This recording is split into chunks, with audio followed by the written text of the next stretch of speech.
Press the bell icon on the YouTube app and never miss another update.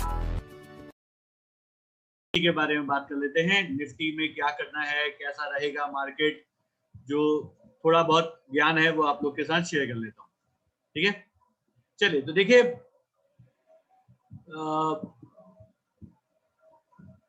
Good morning everyone यार, good morning everyone. अच्छा, last week जब मैंने Nifty के view के आपकी चर्चा की थी, निफ्टी के व्यू के बारे में बात की थी, उस समय मैंने बताया था आप लोगों को कि मुझे लगता है कि यहां से अब निफ्टी जो है नीचे नहीं जाएगा।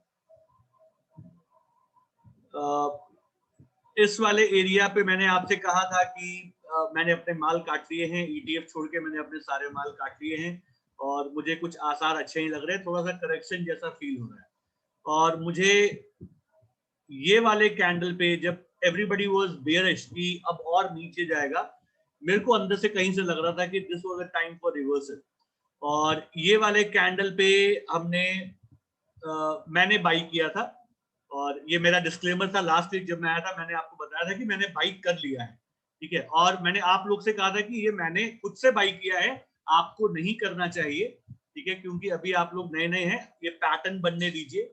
तो पैटर्न का कंफर्मेशन देखिए इस कैंडल पे आपको मिल गया था, तो आप उसके बाद बाई करना चाहिए। मैंने पहले ही कर लिया बिकॉज मेरे को लग रहा था कि ये जो है ये अब यहाँ से रिवर्स हो चुका है। तो ये जो चीज है ये देखिए आपको एक्सपीरियंस से आएंगी, उससे पहले नहीं आएंगी। बट जब तक पूरा अच्छा एक्सपीरियंस ना आए, आपको कहीं भी पहले से ही पोजीशन नहीं बनाने हैं। कभी कभी हम एंटिसिपेशन में भी हमको लॉस हो जाता है। मेरे को भी हो सकता था, जो मैंने ये एंटिसिपेट किया कि ये यहां से ऊपर जाएगा, हो सकता था मैं गलत हो जाऊं। बट एक चीज जो मुझ में है और वो आप सब में भी है, मैं जानता हूं इस चीज को, और आप भी वो चीज करते होंगे कि जैसे ही आपको पता चले कि आप गलत हैं, आप सेम टाइम वहां से निकल जाए। Have a stop loss. जैसे ही आपको यकीन हो कि आप गलत हो, आप फटाफट निकल जाएं। That is the only key to make money from stock market. अगर आप उसको छोड़ दोगे, नहीं देखेंगे, तो आपके पैसे नहीं बनने हैं, है ना। चले, अब ये तो पिछले हफ्ते की बात थी, हमने ये बातें पिछले हफ्ते कर ली। अब क्या कुछ बदला है? जैसा हमने सोचा था वैसा ही हुआ है, और निफ्टी ने काफी अच्छे मेरे खरीदने के बाद 350 पॉइंट का आपको एक रैली देखने को मिला। उसके बाद आपको एक 100 पॉइंट का कुछ गिरावट भी आपको देखने को मिला उसके अगले दिन। और जिस दिन ये गिरावट हुई थी, मैंने अपने ऑनलाइन क्लास में, जो हमारे क्लासेस चलते हैं, मैंने उसमें बताया था कि I am not worried about this. ये जो 100 पॉइंट का गिरावट हुआ है, इससे मुझे कोई खास फर्क नहीं पड़ता है। क्यों? अगर मार्केट जो है 350 पॉइंट ऊपर जाती है, तो उसमें अगर 100 पॉइंट का करेक्शन आता है, दैट इज वेरी कॉमन, बहुत आसान है, ठीक है। तो ये अच्छी बात है। उसके बाद फिर मार्केट ऊपर गया, स्पेशली फ्राइडे के दिन ऊपर गया, है ना। So that was a very big thing. Friday के दिन अगर मार्केट ऊपर जाके क्लोज कर रहा है तो एक बड़ी बात है। फ्राइडे यानी कि थर्सडे के दिन, मतलब क्योंकि फ्राइडे तो छुट्टी थी। ये पता होने के बाद भी कि 3 दिन छुट्टी है, फ्राइडे सैटरडे संडे छुट्टी है, हम ऊपर जाके क्लोज करते हैं। लेकिन अगर आपने ध्यान दिया होगा, हमने अभी भी अपने रेसिस्टेंस के ऊपर क्लोज नहीं दिया है। अगर आप ध्यान दें, ये हमारा एक रेसिस्टेंस है और हमने उसके ऊपर क्लोज नहीं दिया है, उसी के करीब करीब हमने क्लोज दिया है, बट हमने उसको क्रॉस नहीं किया है। पॉसिबिलिटीज क्या है?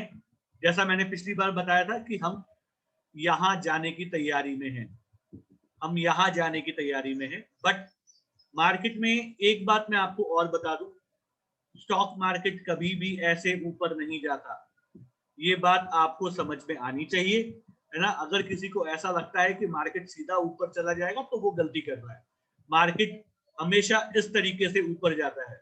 तो अगर आने इस हफ्ते आपको कुछ गिरावट देखने को मिलती है, तो भी आपको आश्चर्य नहीं करना है। That is a opportunity two by. याद रखिएगा, that is an opportunity two by. आपको वापस खरीदने का एक मौका मिलेगा, है ना। और ये फिर कुछ इस तरीके से यहां से ऊपर की तरफ निकलेगा। हो सकता है ऐसे भी ऊपर निकल के फिर थोड़ा करेक्शन करके फिर ऊपर जाए, एनीथिंग इज पॉसिबल मार्केट में। बट मैं आपको सिर्फ ये कह रहा हूं कि अगर आपको गिरावट देखने को मिलती है तो आपको पैनिक मोड में नहीं आना है। Don't get into panic mode कि यार प्राइसेस गिर रहे हैं। जब तक आप इसके नीचे नहीं जाते, ये लाइन के नीचे आप जाके नीचे नहीं जाते, तब तक आपको घबराने की जरूरत नहीं है, ठीक है? तब तक आपको कुछ भी घबराने की जरूरत नहीं। हो सकता है इसके एकदम पास तक भी पहुंचे, एकदम पास तक भी पहुंचे और वहां से ऊपर चला जाए, दैट इज ऑल्सो इम्पॉसिबिलिटी, ठीक है? ए वेव बनने के बाद जब बी वेव बनता है तो वो थोड़ा बहुत उसके करीब करीब तक भी जा सकता है। जिनको थोड़ा बहुत नियो वेव की जानकारी है, मेरे को भी देखो उतनी ज्यादा जानकारी नहीं है, I am not perfect into it, but मोटा मोटी मुझे जानकारी है। तो जो मोटा मोटी मेरी जानकारी है वो यही है कि एक बार आप उसके करीब करीब पहुंच सकते हो, ठीक है? लेकिन ये कटना नहीं चाहिए, ये वाला जो लो है ये कटेगा नहीं, तो आप सब ठीक ठाक चल रहे हैं। तो अगर ये मार्केट यहां तक गिर के भी आता है तो भी मतलब कोई प्रॉब्लम नहीं है, दैट इज वेरी गुड, एक बाइंग अपॉर्चुनिटी है आपके लिए। और फिर यहां से ये ऊपर की तरफ जाएगा। इसको जब ये ऊपर की तरफ आए, या तो ऐसे ऊपर की तरफ आए या डायरेक्टली यहां से ऊपर की तरफ जाए, कैसे भी, इस एरिया के करीब करीब आपको एक रेसिस्टेंस आपको देखने को मिलेगा, इस एरिया के करीब करीब। क्योंकि यहां पे एक बार, दो बार, 3 बार अटेम्प्ट कर चुका है ऊपर जाने के लिए, लेकिन नहीं तोड़ पाया है। तो आपको फिर से एक बार वहां पे रेसिस्टेंस मिलेगा, बट मेरे को ऐसा लगता है कि शायद हम ये रेसिस्टेंस तोड़ पाएंगे, है ना? बट मेरे लगने से दुनिया नहीं चलती है, मेरे लगने से दुनिया नहीं चलती है, और आपको मेरे लगने को मानना भी नहीं है, ना मैं किसी को बोलता हूं कि आप उसको माने। बट आपको एक बात समझनी है कि इसके करीब करीब आपको रेसिस्टेंस मिलेगा। सो अब मैं अपना गेम प्लान कैसे बनाऊंगा? How will I decide my game plan? देखो, आप भी टेक्निकल एनालिस्ट हैं, आप भी बहुत अच्छा टेक्निकल एनालिसिस करते हैं, आई नो दैट। आपके अपने कुछ व्यूज होंगे, है ना? और आप सिर्फ मेरा व्यू सुन रहे हैं कि मैं क्या सोच रहा हूँ।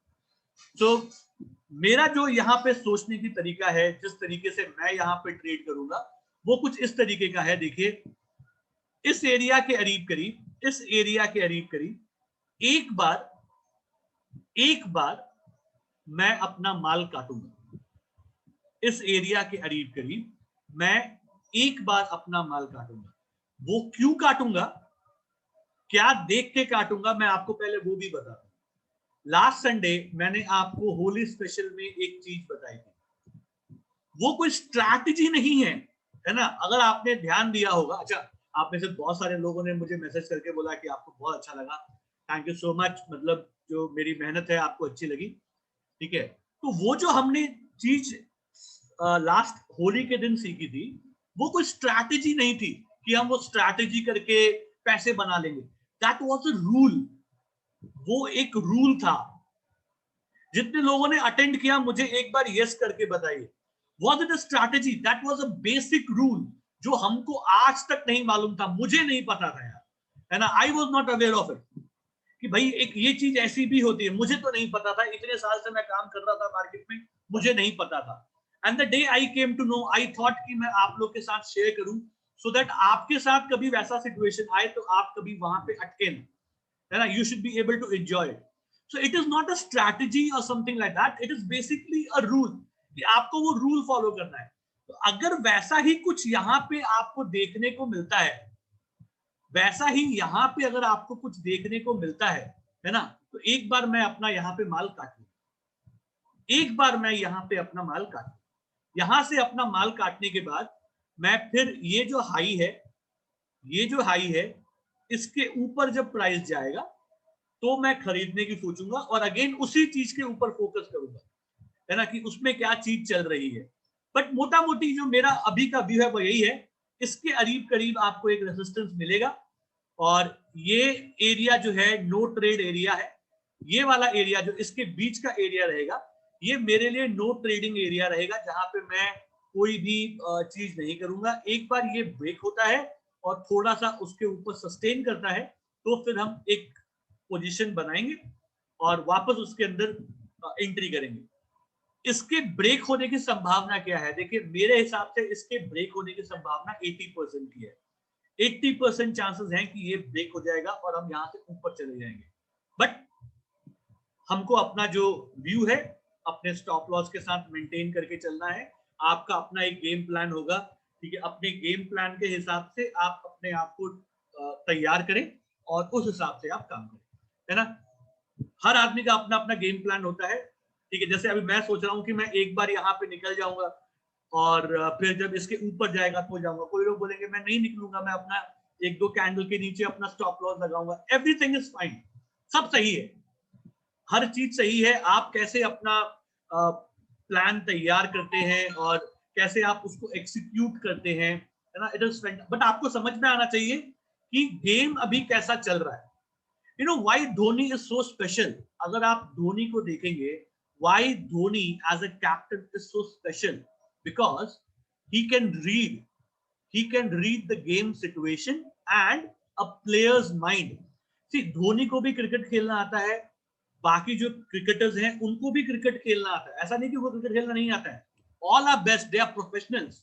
बट धोनी में जो एक स्पेशल क्वालिटी है जो उसको अलग बनाती है बाकी लोगों से, वो यही है कि वो गेम को रीड कर पाता है कि एक्चुअली गेम अभी किस कंडीशन में है। और अगर वो फील्डिंग टीम में है, मतलब उसकी टीम बॉलिंग टीम है, तो बैट्समैन क्या कर सकता है ऐसे मौके पे, वो ये चीज को पहले से ही एंटिसिपेट करके उस हिसाब से अपनी रणनीति बनाता है, you no, and that makes him special. So he has a cricketing mind, उसको बोलते हैं cricketing mind. That's why Dhoni एक सफल कैप्टन रहा। उससे पहले भी कैप्टन थे, मैं ये नहीं बोल रहा हूं कि वो खराब थे, but Dhoni as a captain has a special quality, उसमें एक special quality है which we should understand and praise। उसकी उस quality को हमको understand करना है और praise करना है। अदरवाइज क्या, बॉलिंग तो करनी है यार, अब चाहे ये बॉलिंग करे, वो बॉलिंग करे, कोई भी बॉलिंग करे, है ना?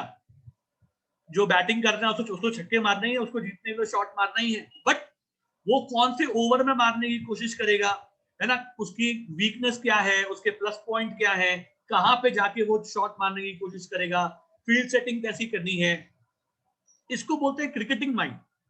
उसमें वो बहुत स्मार्ट है ना? So we must try to appreciate कि भैया हाँ वो स्मार्ट है उसके अंदर। मैं अगेन ये बिल्कुल नहीं बोल रहा हूँ कि बाकी लोग खराब है, विराट कोहली भी अच्छा है, रोहित शर्मा भी अच्छा है, सब अच्छे हैं। बट अगर मैं क्रिकेटिंग माइंड को देखूं कि एंटिसिपेट कौन अच्छे से कर पाता है, then I will rate Dhoni as a better player, कि वो अच्छे से एंटिसिपेट कर पाता है। तो आपको भी मार्केट के अंदर काम करते वक्त आपके पास जो टेक्निकल नॉलेज है, आप उस टेक्निकल नॉलेज को रख के आप पहले ये सोचें कि एक बड़ा आदमी, जो बड़ा प्लेयर है, जो FII है, DII है, आपको कैसे उल्लू बना के गेम जीत सकता है, आपको कैसे उल्लू बना के गेम जीत सकता है। जैसे ये वाला जो हिस्सा था, ये वाला जिस दिन ये हुआ, मैंने अपने क्लासेस में भी बताया था कि मुझे लगता है ये नीचे नहीं जाएगा, ये और नीचे नहीं जाएगा। क्यों?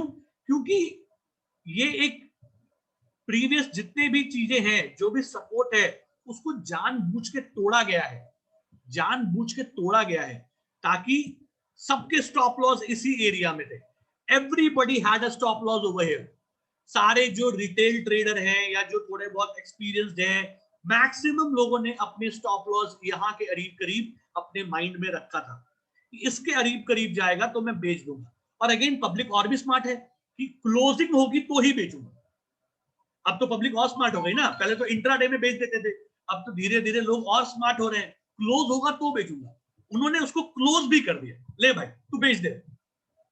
उसने बेचा, ये पूरा प्लान है आपको निकालने का, और आपने माल बेच दिया और फिर यहां से मार्केट ऊपर चली गई। और आप देखिए उसके अगले दिन ही क्या 100 पॉइंट के ऊपर की रैली मिलती है, आप वहां से कितना अच्छा ऊपर की तरफ रिकॉल कर जाते हो। This is all game plans, this is all game plan. और मार्केट ऐसे ही आपके साथ खेलती है, आपके नॉलेज को टेस्ट करती है कि आपका स्टॉक मार्केट का नॉलेज कैसा है, आपका एक्सपीरियंस कैसा है, और जिसके पास जितना ज्यादा एक्सपीरियंस होगा, जिसके पास जितना ज्यादा नॉलेज होगा, जिसका नॉलेज बेटर होगा, he will make money from the market. जिसका नॉलेज थोड़ा सा कम होगा, उसको उतने कम पैसे मिलेंगे या उसको उतने ज्यादा लॉसेस होंगे। सो ऑलवेज मेक श्योर, जो बेंजामिन ग्राहम का जो एक कोट है जो मैं हमेशा फॉलो करता हूं और मैं लोगों के साथ कहता भी हूं, सबसे पहला इन्वेस्टमेंट आपको अपने नॉलेज पे करना है। स्टॉक में इन्वेस्टमेंट सब बाद में आता है, स्टॉक में सारे इन्वेस्टमेंट बाद में आते हैं। सबसे पहला इन्वेस्टमेंट आपके नॉलेज पे होना चाहिए, because that will make you superior from others. जब तक आप सुपीरियर नहीं बनोगे बाकी से, तब तक आप अच्छे पैसे नहीं कमा पाओगे। ठीक है, so this was a small view जो मेरा निफ्टी का व्यू है। अभी भी देखो, अभी भी एक बार अगर आपको ऐसा लगेगा ना चार्ट के अंदर कि अब ये ऊपर जा रहा है, आपको यकीन बताता हूं, गारंटी के साथ इसको इन लोग पलट देंगे। जैसे ही आपको एक ऐसी फीलिंग आएगी ना कि अब ये ऊपर की तरफ बड़ी आसानी से निकल जाएगा, इसको एक बार डिप कराया जाए, ताकि आपके अंदर जो कंफर्टेबल वाली फीलिंग है वो हट जाए और आप एक बार पैनिक में आके फिर बेच। जो लोग यहाँ पे गलती से खरीद भी लिए है ना, उनको एक बार निकालने की फिर कोशिश होगी। ठीक है, मैं आपको ये भी बता दूं, ऐसा पॉसिबिलिटी है कि आपको एक बार यहां से निकालने की कोशिश की जाएगी। ठीक है, तो अपने पोजीशन को देखिए, अपने स्टॉप लॉस को रखिए, अपने व्यू को समझिए और उस पर अच्छे से काम करें। एक छोटा सा रेसिस्टेंस आपको यहाँ के करीब करीब एक बार देखने को मिल सकता है, और ये तो अभी फिलहाल है ही, ये तो एक फिलहाल है ही। और ये वाला मुझे लगता है एक डिप के बाद या कुछ भी आसानी से ये वाला जो है आपका रेसिस्टेंस टूट जाएगा, चाहे वो डिप करके ऊपर जाए या कल ही ऊपर चला जाए, जैसा भी है टूट जाएगा। यहाँ पे शायद थोड़ा सा एक बार, शायद थोड़ा सा मशक्कत हो सकती है ना। चलिए, ये बातें मैंने आपको निफ्टी के बारे में बता दी कि मेरा निफ्टी का व्यू क्या है।